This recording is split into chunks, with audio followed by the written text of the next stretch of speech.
Good morning, this is John from J&A Farms, and we wanted to give you guys just a quick garden tour, a little update. I know we do these often, but the exciting thing about the farm is it literally changes every day. So we could probably do an update every day, but we wouldn't bore you with that. So we're gonna start here in the backyard. Obviously this is not necessarily part of the garden, but it's one of our favorite places. This is our one and only raised bed. When this project started, this was supposed to be 3. That was what, 2 years ago?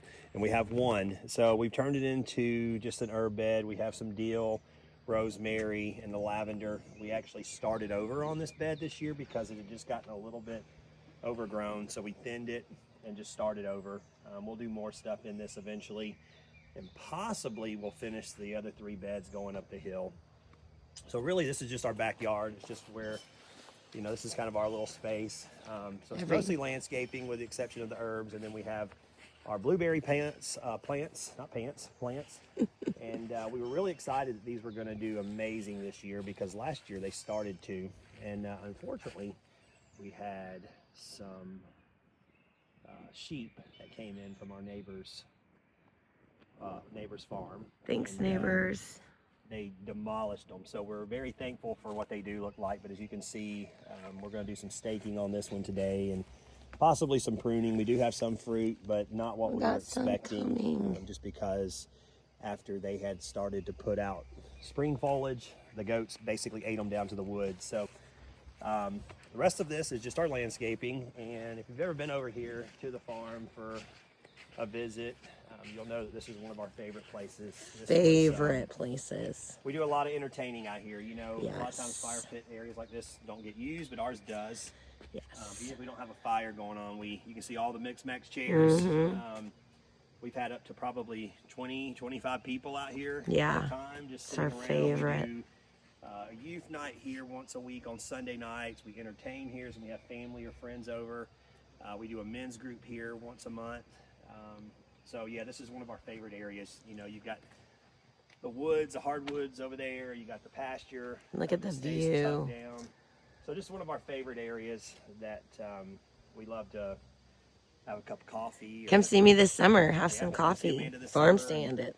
You guys Hang can out in my backyard. So, and then this Now is we'll our go. latest project in our Oh, backyard. yeah. So as you can see, Lou's on leaf duty. She walks around and picks up all the leaves. She's spoiled. Some so people have dogs. We have a goat. Over here is going to be our chicken coop. Yes, And finally. we have probably one of the most frequently asked questions that we have when we say that we have a farm is, do you have chickens? And for 6 years we have not had chickens. Yes. But we have decided to this year to add chickens because we just need one more thing on our plate. Yeah, because we don't have enough to do. So this is the beginning. We'll take another updated video on this chicken coop maybe at the end of the day because we do plan on working on it the rest of the day. Yeah. The rain will hold off. So this is just our little backyard area. We do have a storage building that we use for junk and garden tools and anything else that we might need because we don't have a garage. Yep. So we're going to move on to the first garden. All right, so this was our first garden, and I know it may sound a little strange. This is like our sentimental garden because this is where everything started. So when we moved here 6 years ago, this was solid wood. So what you see out there was nothing but more of it woods. here. And it was at the time, one of the only level spots on our entire property that was in our yard. So we came in, cut the trees, brought in a skid steer, cleared it. We had a garden that went back maybe about halfway, and it was for us. And then when we realized that we enjoyed it, we kept doubled it. So, you know, we caught a lot of grief when we first put this garden in, people saying that this garden would get way too much shade. This garden gets full sun from the time the sun comes up in the morning to probably about 1 or 2 in the afternoon. So it ends up being this perfect garden. One of our gardens up top, we were having to put shade cloths on our tomatoes because they were just burning up. So we brought all that back down here. So we get this perfect mix of like about 6 to 7 hours of full sun, and then we got hot part of the day we get the shade. So down here we've got okra, which is not doing well. Yeah, it's the only thing really. It's not doing well at all. We've got the green beans on this about 80 foot. It's doing really well. This is 2 eggplants, which is just experiment this year, which I think we'll probably end up going back with. Gorgeous they are. And then, of course, we have this whole row of bell peppers. Bell peppers, yeah. And then we have 4 different types of tomatoes on these 2 rows. Yeah. And if you'll notice, there's these random plants we have in here. We do plant basil in here. We don't actually use the basil. Well, we might. We might, but it's not something that we plant necessarily for food. Basil is a deterrent of certain pests and things that will eat these tomatoes. So we'll mix those in here and there. And then, you know, I guess the benefit of it is that we get basil.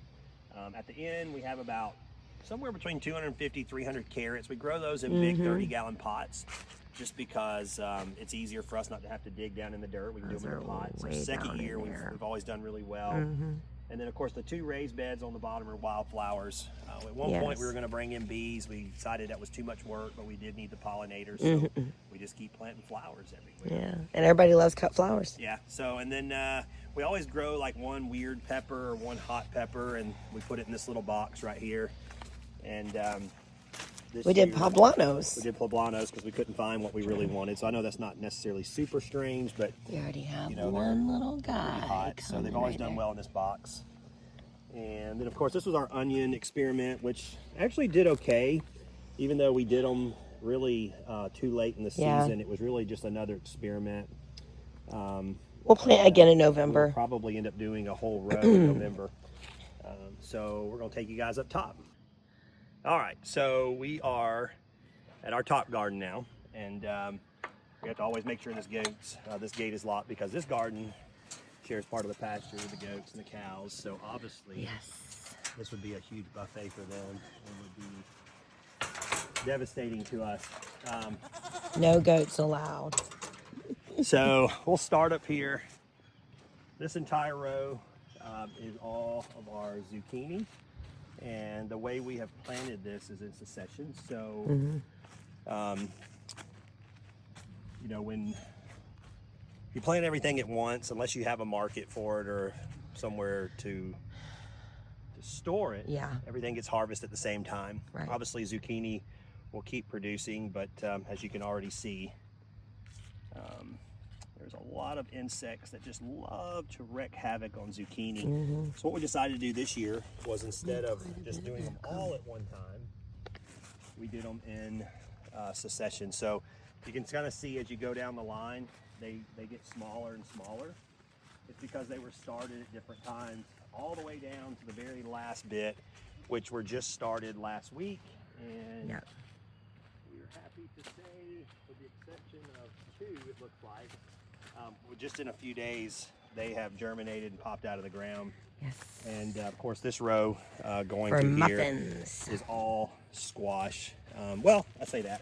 I think the back ones we added more zucchini because squash is not a big user for us. I mean, we eat a little bit of it, but it's not as wanted as the zucchini. And Squash has done well this year. So then over here we've got our jalapeno peppers. Same thing with these. As you go down the line, they're just going to get smaller and smaller. So you can see these first ones that we put in the ground. There's that big boy. Can literally. So we have a guy right here that's great. And you know, as much as we like having rain, this dry heat that we've been having is going to be great for these jalapenos.